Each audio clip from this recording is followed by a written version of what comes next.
మన చేతిలో తీసుకోవడం, కోపం చేయడం అంటే సృష్టి విరుద్ధంగా నడవడం.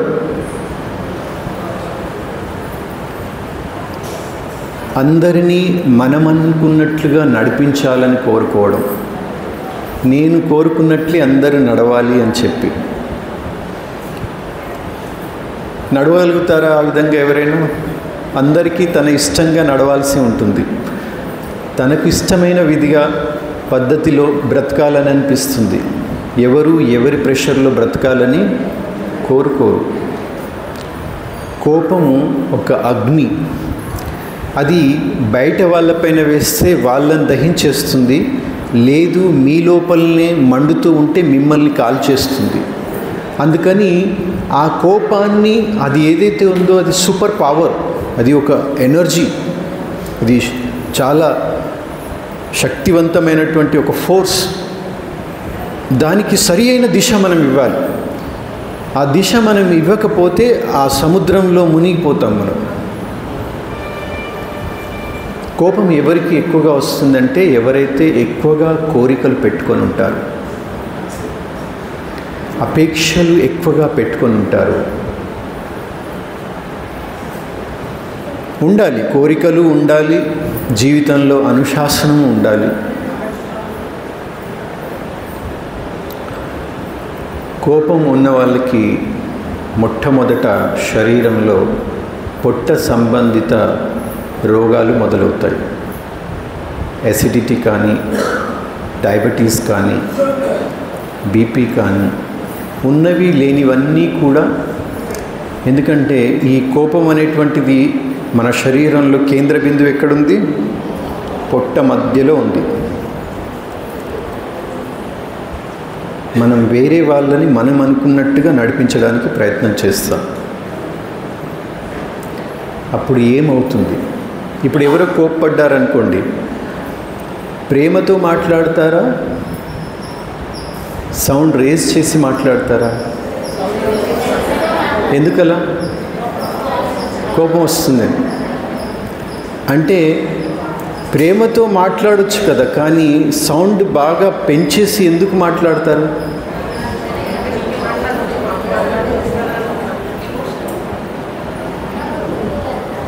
సౌండ్ ఎందుకు ఎక్కువగా పెంచేసి మాట్లాడతారు?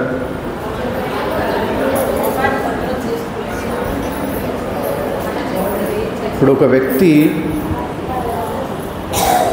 ఒక వ్యక్తి మనకు దగ్గరగా ఉన్నారనుకోండి. ఇప్పుడు మనం ఇక్కడ వింటున్నాం కదా, వింటున్నప్పుడు నేను మాట్లాడే పద్ధతి ఏదైతే ఉందో అది మృదువుగా ప్రేమగా ఉందా, లేక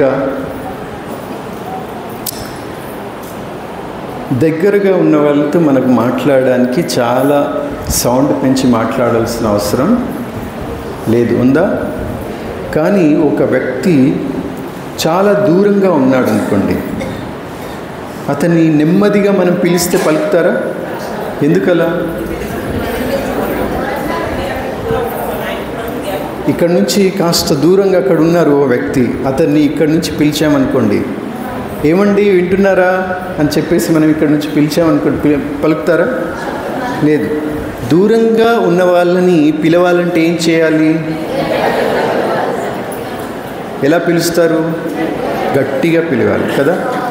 అదేవిధంగా ఒక వ్యక్తి దగ్గరగా ఉన్నా కూడా మనం గట్టిగా మాట్లాడుతున్నాము అని అంటే అర్థం ఏంటి? వాళ్ళ చెవులు పాడైపోయి ఉండొచ్చేమో కదా, అందుకనే మనం గట్టిగా పిలుస్తున్నామా? ఎందుకు అంటే వాళ్ళు శారీరకంగా దగ్గరగా ఉన్నారు, కానీ మానసికంగా మనకు చాలా దూరంగా ఉన్నారు. మన శబ్దము వాళ్ళ చెవిలోంచి మనస్సులోనికి వెళ్ళడానికి చాలా దూరంగా ఉన్నారు. అందుకని మనం గట్టిగా శబ్దాలు చేస్తాం. వినిపిస్తుందా లేదా అని చెప్పేసి ఎన్నిసార్లు చెప్పమంటారు కదా? దగ్గరే ఉన్నారు కదా, అంతగా చెప్పాల్సిన అవసరం ఏముంది? ఎందుకంటే శారీరకంగా ఉన్నారు కానీ మానసికంగా ఎంతో దూరంగా ఉన్నారు. అంటే మనసుకు దగ్గరగా లేరు. అందుకనే మనకు అంత గట్టిగా వాయిస్ పెంచి మాట్లాడాల్సి వస్తుంది. దానికి కారణం ఏంటి అంటే మనం అనుకున్నట్టుగా అందరూ నడవాలి అని కోరుకుంటాం. మనం చెడు కోరుకోము, కానీ ఎదుటి వాళ్ళు ఏం కోరుకుంటున్నారో అది మనం తెలుసుకోవడానికి ప్రయత్నించాం. తెలిసి ఎవరైనా తప్పులు చేస్తారా ఈ ప్రపంచంలో? ఇప్పుడు ఇక్కడ ప్లగ్లు, అది కరెంట్ ఉంది, ఇది తెలుసా? అందరికీ తెలియదా? ఎవరైనా వచ్చి అందులో వేలు పెట్టండి, పెడతారా? ఎందుకు? అది మీకు తెలుసు కాబట్టి. అదేవిధంగా ఒక మనిషి పైన మనం కోప్పడుతున్నాము అంటే ఎందుకు కోప్పడతాము? వాళ్ళు తప్పులు చేశారు అని చెప్పేసి కదా. తప్పులు చేశారు అని చెప్పేసి మనం కోప్పడతాం. తప్పు ఎందుకు చేస్తారు? ఎవరైనా తెలియక చేస్తారు, అనుకొని చేస్తారా? తప్పులు చెయ్యాలి అని చెప్పేసి అనుకొని చేస్తారా?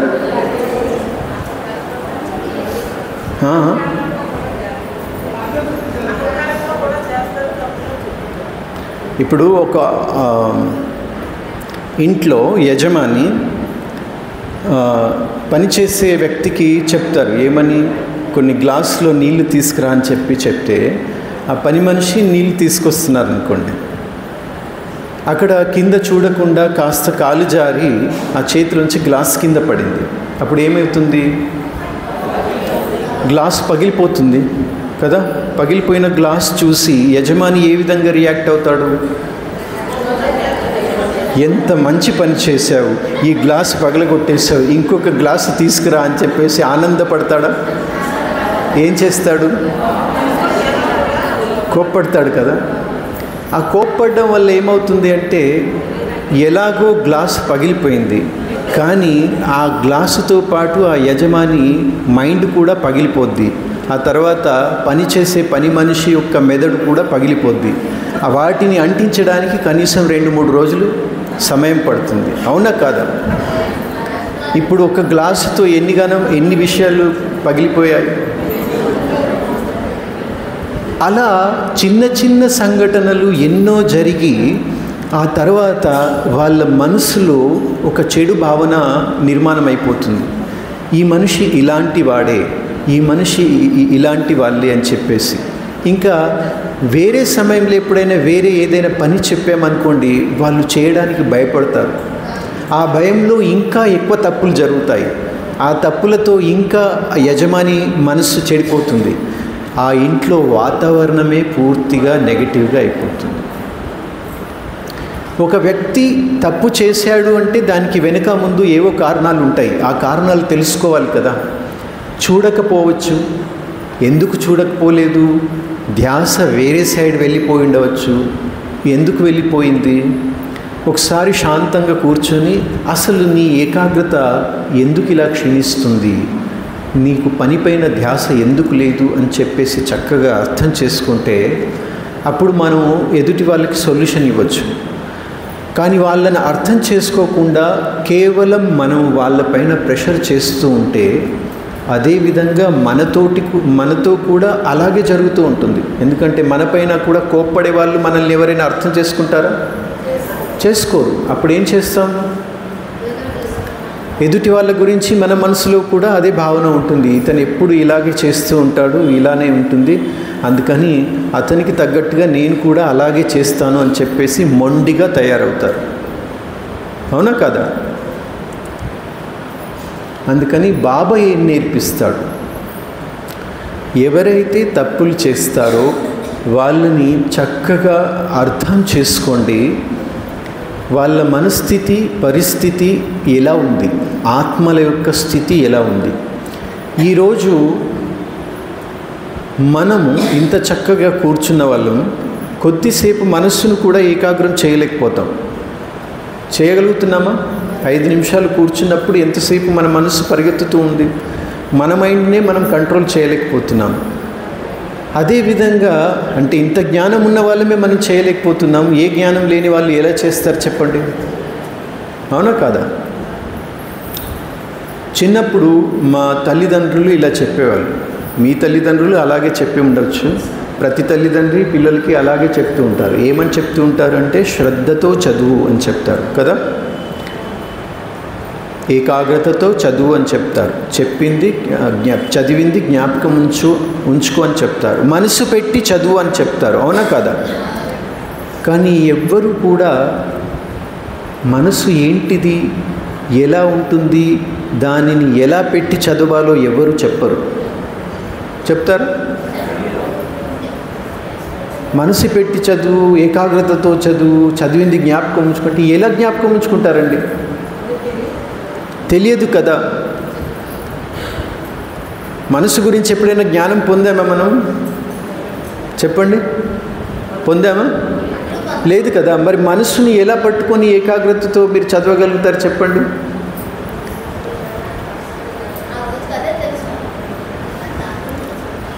ఎవరితో ఆ సమయంలో ఎవరు ఏ విధంగా ప్రవర్తించారో అది సరిగ్గా అదే, దాంట్లో ఎటువంటి తప్పులు తీయవలసిన అవసరం లేదు.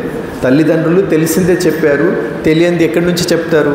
పిల్లలు తెలిసిందే చేశారు, తెలియంది ఎలా చేస్తారు? కానీ విషయాన్ని మనం అర్థం చేసుకుంటే, స్పష్టంగా అర్థం చేసుకుంటే అసలు మన గురించి పూర్తిగా జ్ఞానమే లేదు కదా. దానికోసం ప్రతి చోట నేను చిన్న ఎగ్జాంపుల్ ఇస్తాను. ఏంటి, మీరు చిన్న పాపని ఒడిలో తీసుకున్నారనుకోండి, మీ పక్కింటి వాళ్ళ పాపని ఒడిలో తీసుకున్నారు. ఎన్ని నెలలు? 5 నెలల పాప కదా. అప్పుడు ఏమైంది? ఏడుస్తుంది. ఇంకేం చేస్తుంది?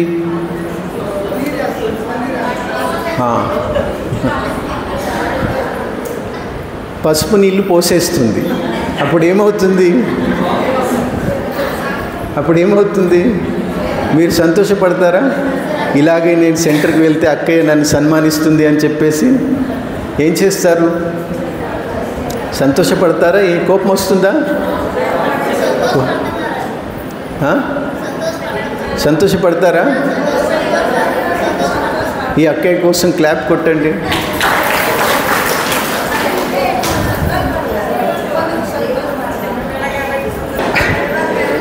పెద్దవారు ఏ చిన్న తప్పు చేసినా ఎందుకు కోపడతారు చెప్పండి? తెలిసి చేశారు అని చెప్పేసి మీకు కోపం వస్తుంది కదా. అదే చిన్న పాప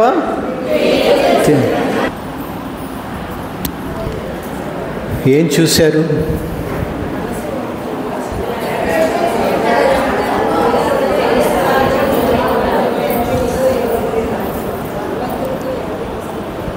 మనస్సును ఎలా నియంత్రించాలి, ఏకాగ్రం ఎలా చేసుకోవాలి అని కష్టపడాల్సి వస్తుంది. మహాభారతంలో అర్జునుడు ఆ ధనుష్సును భేదించి చేప కన్నుపైన బాణం కొట్టగలిగాడు అంటే ఎన్ని సంవత్సరాలు ప్రాక్టీస్ చేసి అలా చేస్తే సాధించగలిగాడు. అదేవిధంగా ఎదుటి వాళ్ళ మనస్సును జయించి వాళ్ళని మనం అనుకున్నట్టుగా తయారు చేయాలి అంటే వాళ్ళని అర్థం చేసుకోవడానికి ముందు మనల్ని మనం అర్థం చేసుకోవడానికి కష్టపడాలి. మనం ఏం చేస్తున్నామో మన కంట్రోల్లోనే లేము, ఎదుటి వాళ్ళని కంట్రోల్ చేయడానికి మనం ప్రయత్నించి చేస్తూ ఉంటాం. అందుకని ఎవ్వరు కూడా మన మాట వినరు. ఎవరైతే స్వయాన్ని నియంత్రించుకోలేరో వాళ్ళు ఎదుటి వాళ్ళని నియంత్రించడానికి ప్రయత్నం చేస్తారు.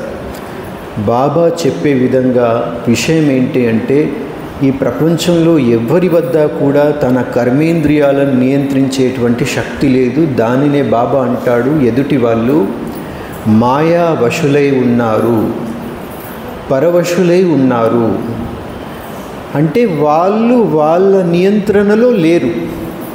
ఇప్పుడు మీరు పిచ్చి వాళ్ళపైన కోప్పడతారా?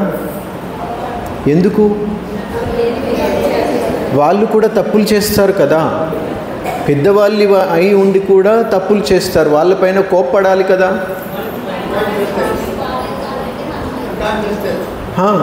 అదేవిధంగా ఎవరైతే తప్పులు చేస్తున్నారో వాళ్ళు కూడా మాయకు వశమై ఉన్నారు కదా, వాళ్ళపైన మీకు జాలి ఎందుకు రాదు? పిచ్చి వాళ్ళపైన జాలి వచ్చినప్పుడు వీళ్ళపైన ఎందుకు జాలి రాదు? ఎంత స్పష్టంగా బాబా మురళిలో స్పష్టం చేస్తాడు. తప్పులు చేసేవాళ్ళు మాయా వశమై ఉన్నారు, పరవశులై ఉన్నారు. వాళ్ళు ఏం చేస్తున్నారో వాళ్ళకు తెలియదు. అలాంటి వాళ్ళను ఆ విధంగా మీరు చూసినట్లయితే మీకు దయ వస్తుంది, జాలి వేస్తుంది, కోపం రాదు. పిచ్చి వాళ్ళని చూస్తే కోపం వస్తుందా? దయ, జాలి వేస్తుంది కదా. అదేవిధంగా ఎవరినైనా తప్పు చేసిన వాళ్ళను నిర్దోషులుగా చూస్తే, పసిపాపలుగా చూస్తే మీకు జాలి వస్తుంది. కోపం వచ్చి ఆ కోపాన్ని ఆపుకోవడానికి కష్టపడాల్సిన అవసరం లేదు. ఒక తల్లి, మీరందరూ ఆల్రెడీ మాతలే ఉన్నారు కాబట్టి చిన్న పిల్లల్ని మీరు పెంచడానికి మీ లోపల ఎంత శాంతం ఉంటుంది చిన్నపిల్లల్ని. ఎందుకంటే మీరు చిన్నపిల్లల్ని చిన్నపిల్లల్లాగానే చూస్తారు. అదేవిధంగా పెద్దవాళ్ళను కూడా చిన్నపిల్లలుగా చూస్తే ఆ సహనశక్తి లోపల నుంచి సముద్రంలా బయటకు వస్తుంది. సహనశక్తి తక్కువ కాదు. భూమిపైన భూమిలో ఉన్నటువంటి ఎంత సహనశక్తి ఉందో అంత ఒక అమ్మలో, ఒక మాతృమూర్తిలో ఉంటుందని చెప్తారు.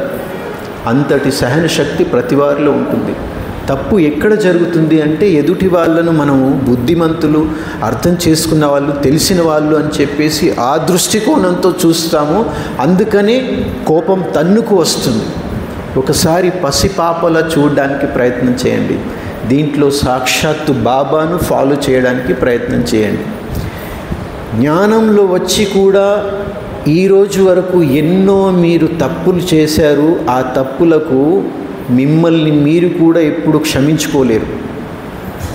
అర్థం చేసుకోండి. జ్ఞానంలో వచ్చి కూడా మనం ఎన్నో తప్పులు చేశాము. ఆ తప్పులకి మిమ్మల్ని మీరు కూడా క్షమించుకోలేరు. అటువంటి కొన్ని తప్పులు కూడా జరిగాయి. అయినా కూడా వాటిని మన్నించి తన ఒడిలో తీసుకుని రోజు ప్రియమైన మధురమైన పిల్లలారా అని చెప్పేసి గత 80-90 సంవత్సరాల నుండి కోప్పడకుండా ప్రేమిస్తూ ఉన్నాడు ఆ ప్రేమ సాగరుడు. ఎందుకు అంటే అటువంటి నిర్దోష దృష్టితో చూస్తాడు. నా పిల్లలది ఏది తప్పు లేదు, వీళ్ళు మాయా వశులై తప్పు చేస్తున్నారు అనేటువంటి దృష్టికోణంతో చూస్తాడు. కాబట్టి బాబాలో కోపం రాదు. అదే మనము మాస్టర్ ప్రేమ సాగరులం. ఇవాళ స్లోగన్ ఏమి చెప్పండి? ఆ దృష్టితో చూసినట్లయితే మనకి కోపము రాదు. ఆ శక్తి పైకి వెళ్ళడానికి దిశ దొరుకుతుంది. లేదు అంటే కోపం వచ్చిందంటే అదే సముద్రంలో మీరు మునిగిపోయినట్టు, యాత్ర ఇంకా ముందటికి వెళ్ళదు. అందుకని ఎవరిని చూసినా కూడా నిర్దోష దృష్టి, నిష్పాప దృష్టి. శారీరకంగా ఎవరిని చూడకూడదు. వీళ్ళు శరీరంతో ఆయువు పెరిగిందంటే బుద్ధి కూడా పెరిగింది అని చెప్పేసి, బుద్ధి ఎవరిది వికసించలేదు. అందుకని ముందు మనల్ని మనం తయారు చేసుకొని బుద్ధిమంతులుగా మనం అయితే మనల్ని చూసి ఎదుటి వాళ్ళు కూడా మారుతారు. ఓకే.